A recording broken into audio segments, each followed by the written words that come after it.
Deep within the lower levels of Banban's kindergarten, there exists a very mysterious and intelligent monstrosity. A monstrosity so rich with knowledge about Givanium, it became obsessed with what could be done with the substance. And that monstrosity is the Syringeon, as it was codenamed when it was first created. Oh wait, it was given a name at one point. The name of the monstrosity is Fuchsia. Wait, no. The name of the monstrosity is Syringeon. To say that Syringeon changed a lot during development would be an understatement, and I'm here to discuss with you the secrets of our beloved Syringeon.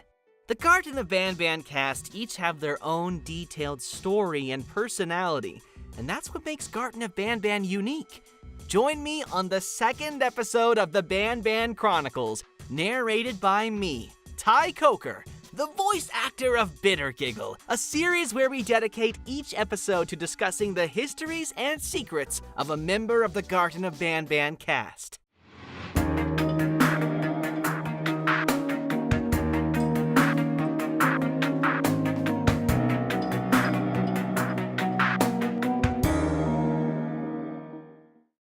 Garten of Banban 4 served as the introduction to one of the series' most vital characters yet, where if you completed a set of certain tasks, you would gain access to a secret meeting room with a drawing on the wall depicting a strange figure never seen before.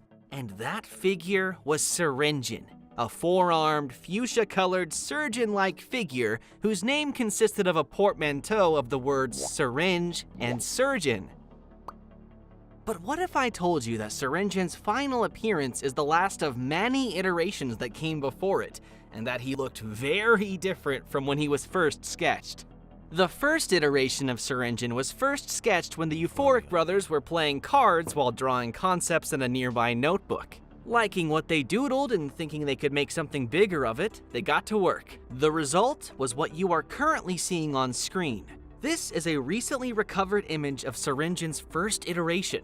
It was at this point that this new character was codenamed the Syringeon. But something was wrong with it. It looked too cute. Sorry, Syringeon number 1. The Syringeon was then given 2 more arms to give it more surgical tools, and the location of the mouth was readjusted, thinking it would make it much more intimidating in its 3D version. One of these surgical tools was originally going to be a knife or a scalpel, which was then replaced with the mechanical grabbing hand, as it didn't make sense to not give him any way of grabbing objects.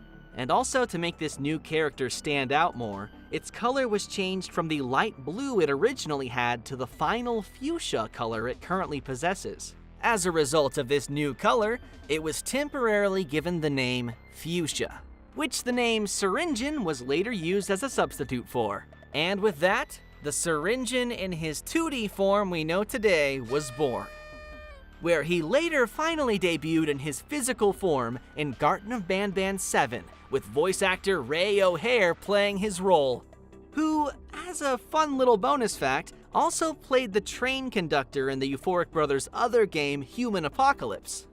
But going back to Syringeon's 2D form, you might notice something strange that was quickly pointed out by many fans when Syringeon's mural was first seen by the public.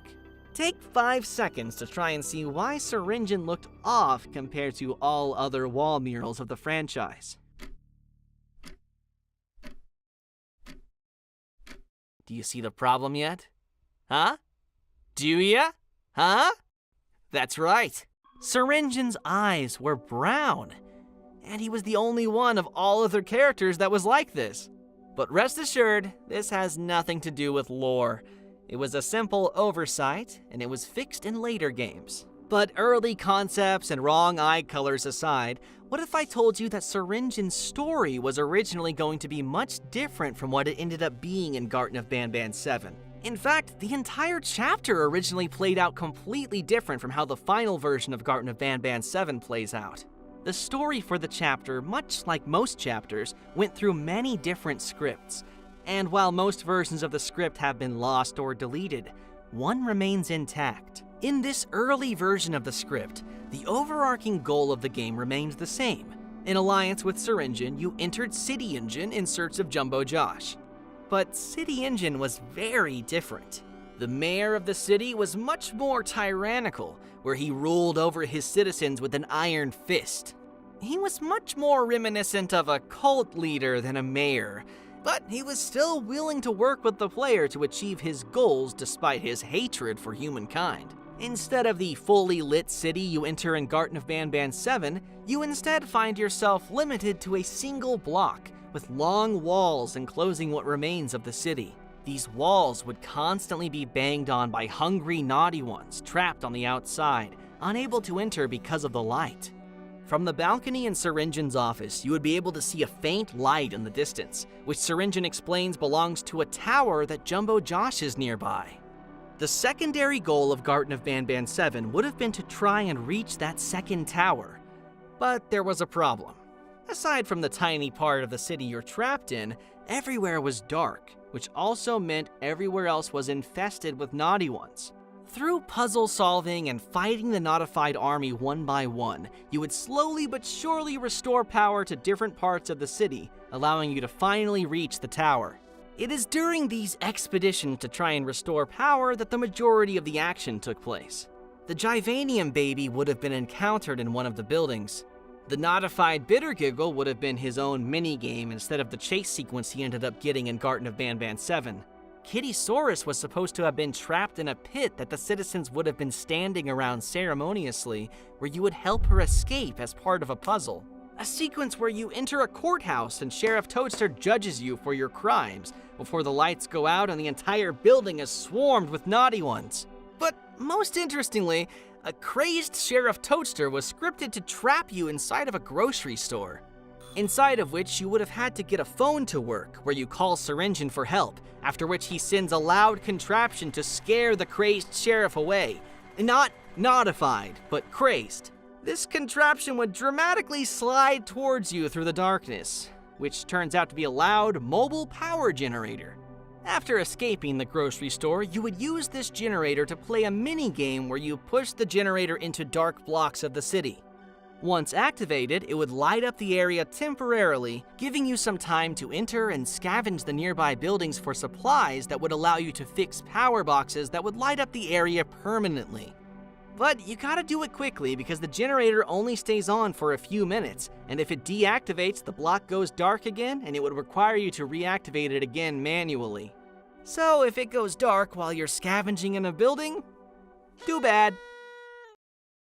What you are seeing on the screen right now is an unused location that was meant to be one of those blocks that you restore the power to. There were 3 blocks that this needed to be done for, and when all 3 were successfully done, that's when you finally reach the tower you could see from Syringeon's balcony. But once you make it to the tower, you discover that Jumbo Josh is suspiciously nowhere to be seen. Upon returning to Syringeon, his true plans are revealed when you return to find him in a scrapped location that was meant to be the city's public park. You find him standing on a platform raised high above ground. This is where the conversation between Syringeon and Sir Dadadoo would have originally taken place. And after tricking and trapping Sir Dadadoo with the scepter piece, he gives a villainous speech explaining how he used you to do the hard part and get enough power delivered to the city to get the machine that's trapping Jumbo Josh to work. Before the center of the platform opens and an elevator holding a chained Jumbo Josh is raised from the ground. And this is where the chapter concludes as it was originally meant to end.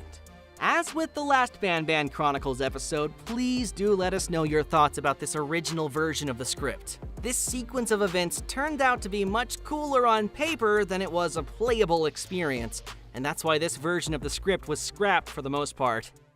But wait, what's that in the distance?